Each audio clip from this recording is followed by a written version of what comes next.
अनाद्यानन्तरूपां त्वां जननीं सर्वदेहिनां श्रीविष्णुरूपिणीं वन्दे महालक्ष्मीं परेश्वरीं। नामजात्यादिरूपेण स्थितां त्वां परमेश्वरीं श्रीविष्णुरूपिणीं वन्दे महालक्ष्मीं परेश्वरीं।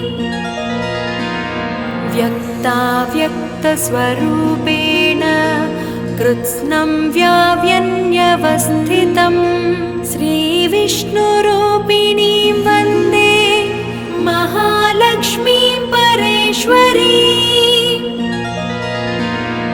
भक्तानन्दप्रदां पूर्णां पूर्णकामकरीं परां श्रीविष्णुरूपिणीं वन्दे महालक्ष्मीं परेश्वरीं। अन्तर्याम्यात्मना विश्वमापूर्वहृदि संस्थितां श्रीविष्णुरूपिणीं वन्दे महालक्ष्मीं परेश्वरीं। सर्पदैत्यविनाशार्थं लक्ष्मीरूपां व्यवस्थितां श्रीविष्णुरूपिणीं वन्दे महालक्ष्मीं परेश्वरीं। भुक्तिं मुक्तिं च दातुं वै संस्थितां करवीरके श्रीविष्णुरूपिणीं वन्दे महालक्ष्मीं परेश्वरीं। सर्वाभयप्रदां देवीं सर्वसंशयनाशिनीं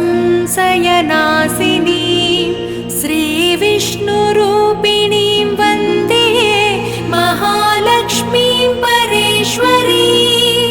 महालक्ष्मीं परेश्वरीं।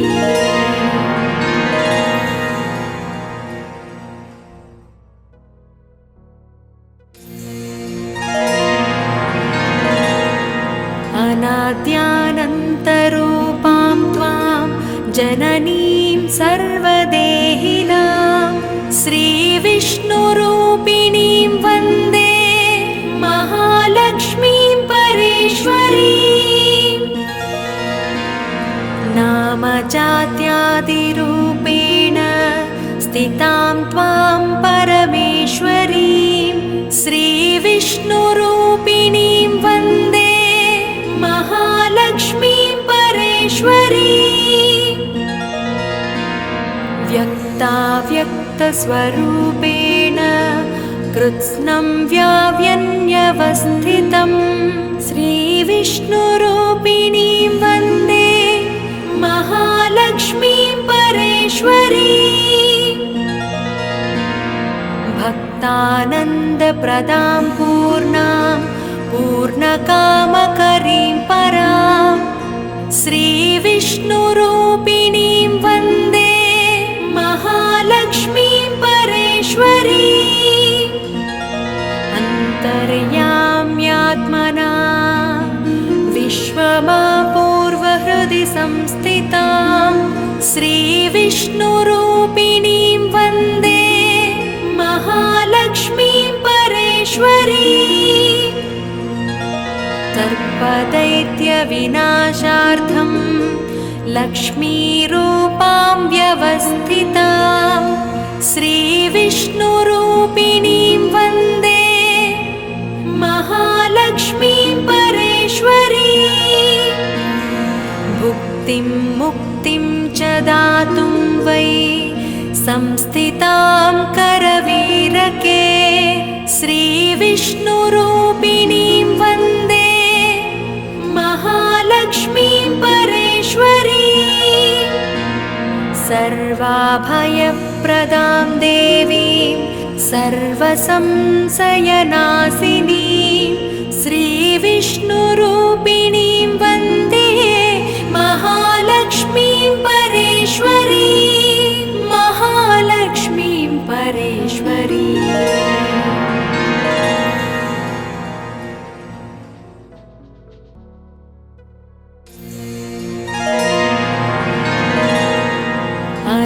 अनाद्यानन्तरूपां त्वां जननीं सर्वदेहिनां श्रीविष्णुरूपिणीं वन्दे महालक्ष्मीं परेश्वरीम्।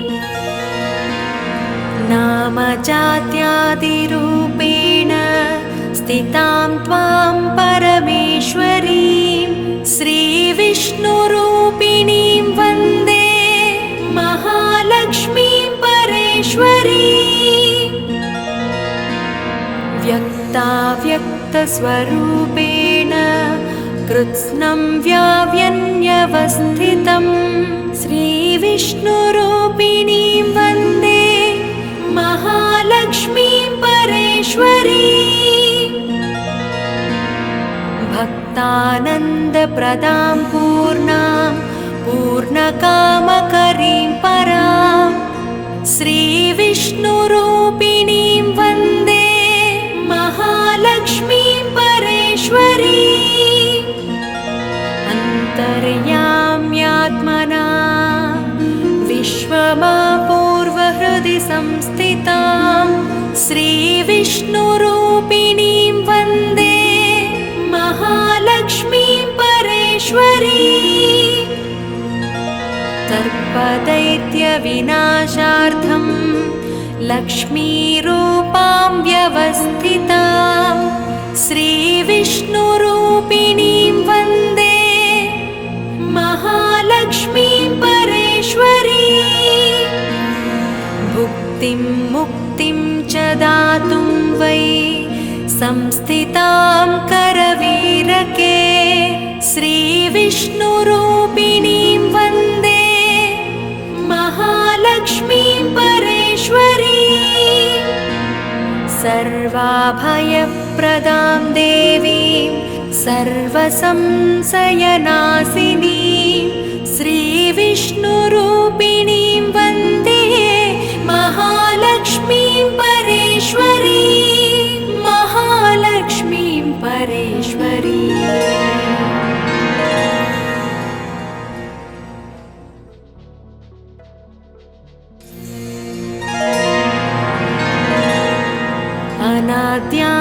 अनाद्यानन्तरूपां त्वां जननीं सर्वदेहिनां श्रीविष्णुरूपिणीं वन्दे महालक्ष्मीं परेश्वरीम्।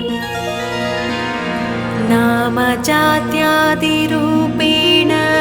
स्थितां त्वां परमेश्वरीं श्रीविष्णुरूपिणीं वन्दे महालक्ष्मीं परेश्वरीम्।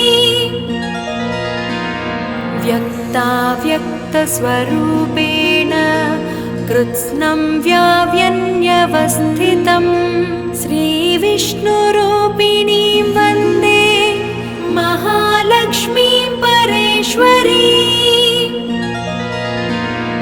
भक्तानन्दप्रदां पूर्णां पूर्णकामकरीं परां श्रीविष्णुरूपिणीं वन्दे महालक्ष्मीं परेश्वरीम्।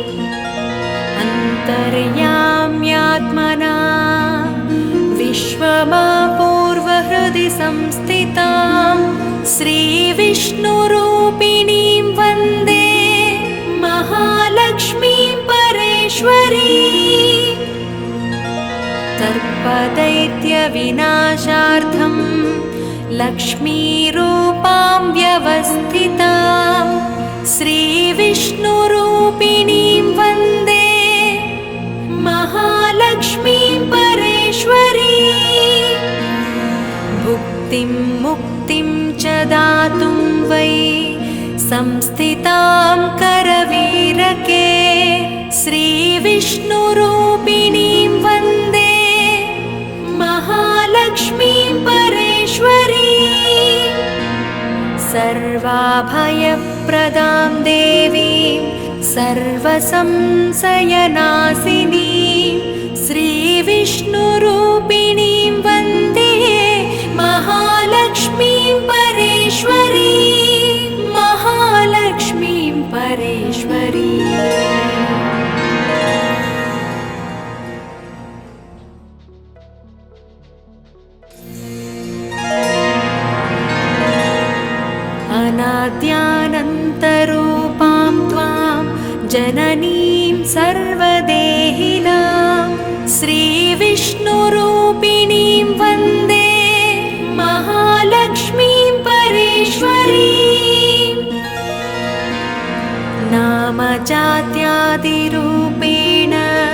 स्थितां त्वां परमेश्वरीं श्रीविष्णुरूपिणीं वन्दे महालक्ष्मीं परेश्वरीं व्यक्ताव्यक्तस्वरूपेण कृत्स्नं व्याव्यन्यवस्थितं श्रीविष्णुरूपिणीं वन्दे महालक्ष्मीं परेश्वरीं भक्तानन्दप्रदां पूर्णां पूर्णकामकरीं परां श्रीविष्णुरूपिणीं वन्दे महालक्ष्मीं परेश्वरीं अन्तर्याम्यात्मना विश्वमापूर्वहृदि संस्थितां श्रीविष्णुरूपिणीं वन्दे महालक्ष्मीं परेश्वरीं सर्पदैत्यविनाशार्थं लक्ष्मीरूपां व्यवस्थितां श्रीविष्णुरूपिणीं वन्दे महालक्ष्मीं परेश्वरीं भुक्तिं मुक्तिं च दातुं वै संस्थितां करवीरके श्रीविष्णुरूपिणीं वन्दे महालक्ष्मीं परेश्वरीं सर्वाभयप्रदां देवीं सर्वसंशयनाशिनीं श्रीविष्णुरूपिणीं वन्दे महालक्ष्मीं परेश्वरीं महालक्ष्मीं परेश्वरीं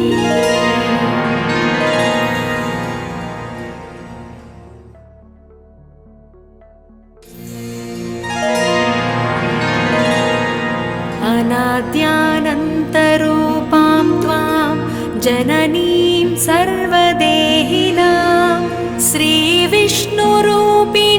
वन्दे महालक्ष्मीं परेश्वरीं नामजात्यादिरूपेण स्थितां त्वां परमेश्वरीं श्रीविष्णुरूपिणीं वन्दे महालक्ष्मीं परेश्वरीं व्यक्ताव्यक्तस्वरूपेण कृत्स्नं व्याव्यन्यवस्थितं श्रीविष्णुरूपिणीं वन्दे महालक्ष्मीं परेश्वरीं भक्तानन्दप्रदां पूर्णां पूर्णकामकरीं परां श्रीविष्णुरूपिणीं वन्दे महालक्ष्मीं परेश्वरीं अन्तर्याम्यात्मना विश्वमापूर्वहृदि संस्थितां श्रीविष्णुरूपिणीं वन्दे महालक्ष्मीं परेश्वरीं सर्पदैत्यविनाशार्थं लक्ष्मीरूपां व्यवस्थितां श्रीविष्णुरूपिणीं वन्दे महालक्ष्मीं परेश्वरीं भुक्तिं मुक्तिं च दातुं वै संस्थितां करवीरके श्रीविष्णुरूपिणीं वन्दे महालक्ष्मीं परेश्वरीं सर्वाभयप्रदां देवीं सर्वसंशयनाशिनीं श्रीविष्णुरूपिणीं वन्दे महालक्ष्मीं परेश्वरीं महालक्ष्मीं परेश्वरीं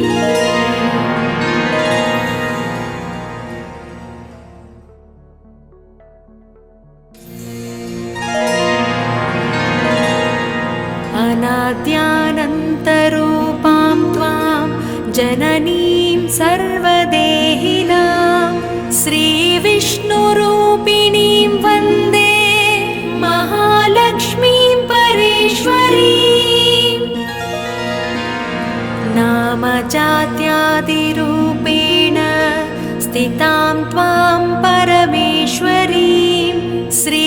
श्रीविष्णुरूपिणीं वन्दे महालक्ष्मीं परेश्वरीं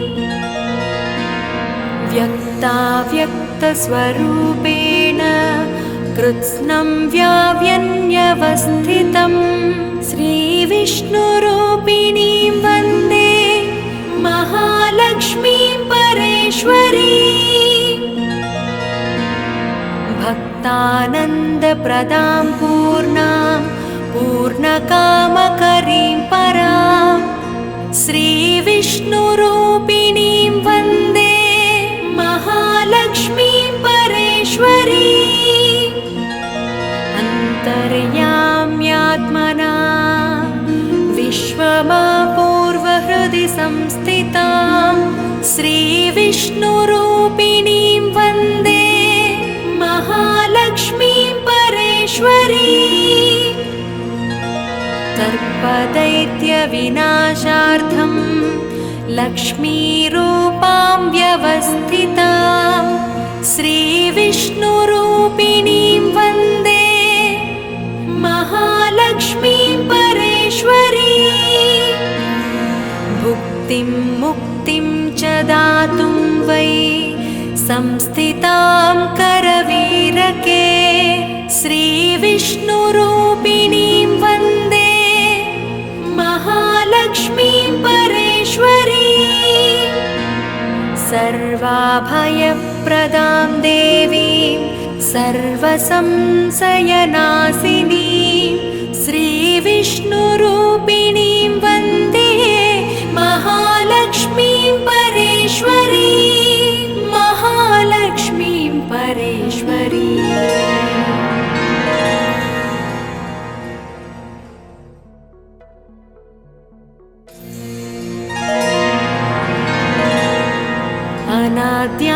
अनाद्यानन्तरूपां त्वां जननीं सर्वदेहिनां श्रीविष्णुरूपिणीं वन्दे महालक्ष्मीं परेश्वरीं नामजात्यादिरूपेण स्थितां त्वां परमेश्वरीं श्रीविष्णुरूपिणीं वन्दे महालक्ष्मीं परेश्वरीं व्यक्ताव्यक्तस्वरूपेण कृत्स्नं व्याव्यन्यवस्थितं श्रीविष्णुरूपिणीं वन्दे महालक्ष्मीं परेश्वरीं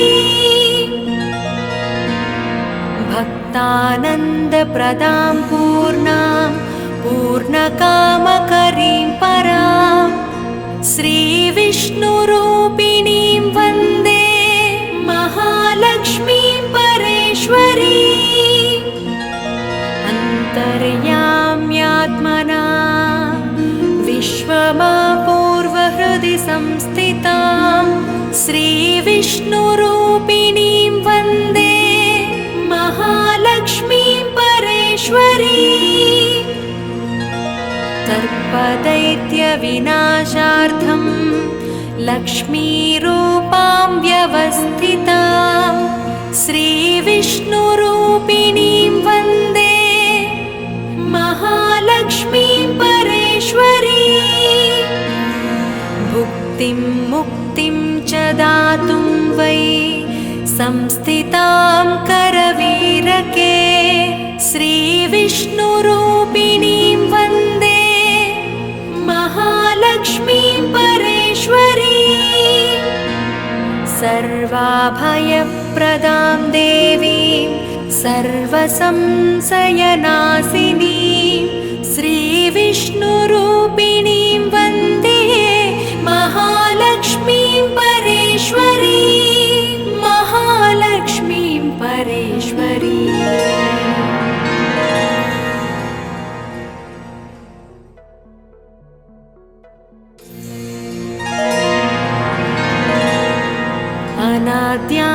अनाद्यानन्तरूपां त्वां जननीं सर्वदेहिनां श्रीविष्णुरूपिणीं वन्दे महालक्ष्मीं परेश्वरीं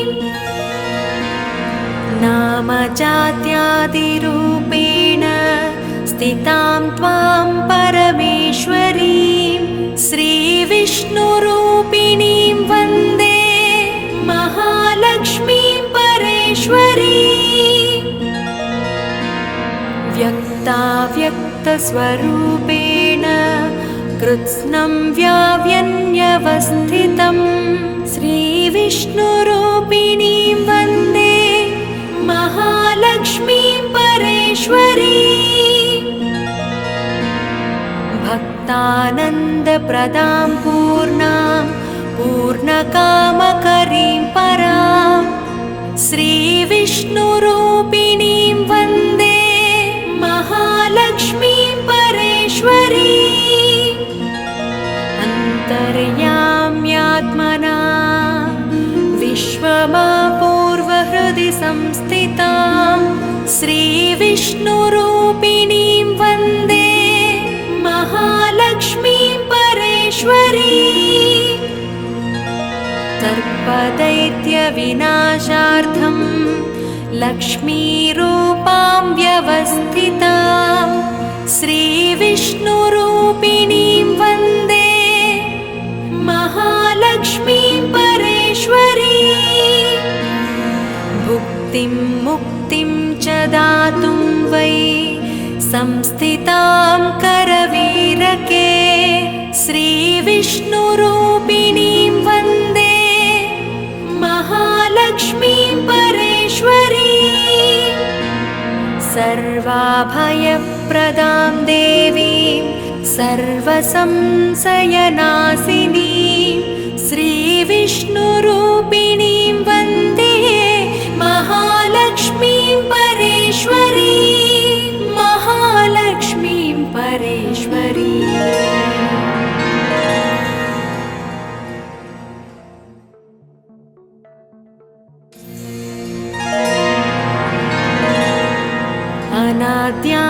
अनाद्यानन्तरूपां त्वां जननीं सर्वदेहिनां श्रीविष्णुरूपिणीं वन्दे महालक्ष्मीं परेश्वरी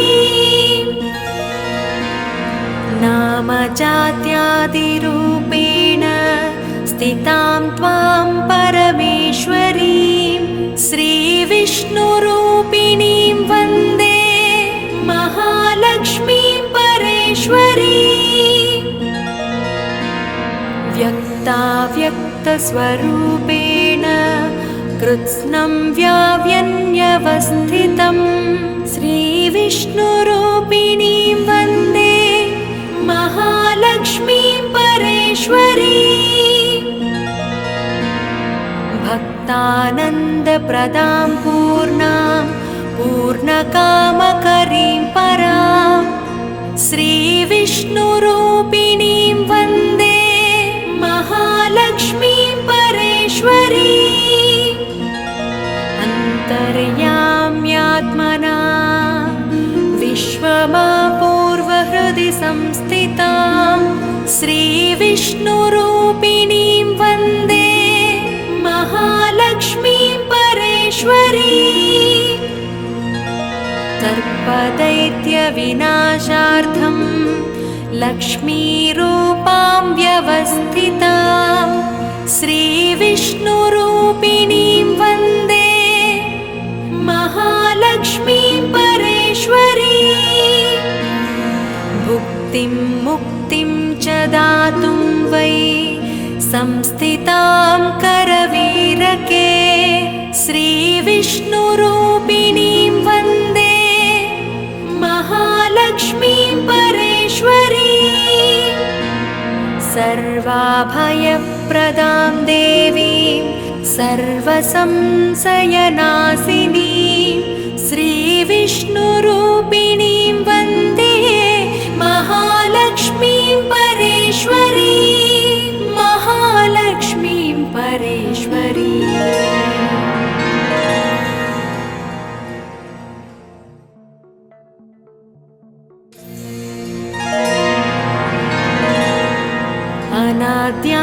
अनाद्यानन्तरूपां त्वां जननीं सर्वदेहिनां श्रीविष्णुरूपिणीं वन्दे महालक्ष्मीं परेश्वरी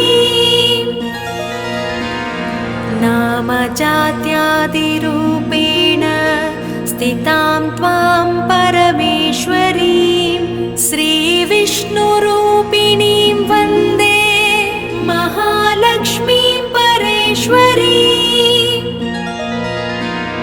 व्यक्ताव्यक्तस्वरूपेण कृत्स्नं व्याव्यन्यवस्थितं श्रीविष्णुरूपिणीं वन्दे महालक्ष्मीं परेश्वरीं भक्तानन्दप्रदां पूर्णां पूर्णकामकरीं परां श्रीविष्णुरूपिणीं वन्दे महालक्ष्मीं परेश्वरीं अन्तर्याम्यात्मना विश्वमापूर्वहृदि संस्थितां श्रीविष्णुरूपिणीं वन्दे महालक्ष्मीं परेश्वरीं सर्पदैत्यविनाशार्थं लक्ष्मीरूपां व्यवस्थितां श्रीविष्णुरूपिणीं वन्दे महालक्ष्मीं परेश्वरीं भुक्तिं मुक्तिं च दातुं वै संस्थितां करवीरके श्रीविष्णुरूपिणीं वन्दे महालक्ष्मीं परेश्वरीं सर्वाभयप्रदां देवीं सर्वसंशयनाशिनीं श्रीविष्णुरूपिणीं वन्दे महालक्ष्मीं परेश्वरीं महालक्ष्मीं परेश्वरीं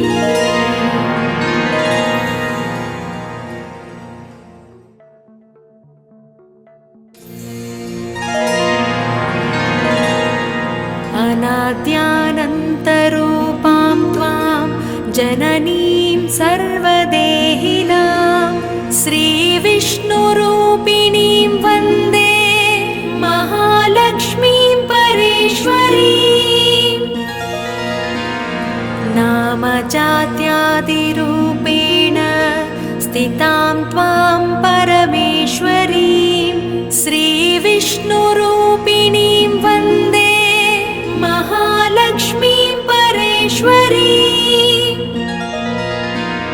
व्यक्ताव्यक्तस्वरूपेण कृत्स्नं व्याव्यन्यवस्थितं श्रीविष्णुरूपिणीं वन्दे महालक्ष्मीं परेश्वरीं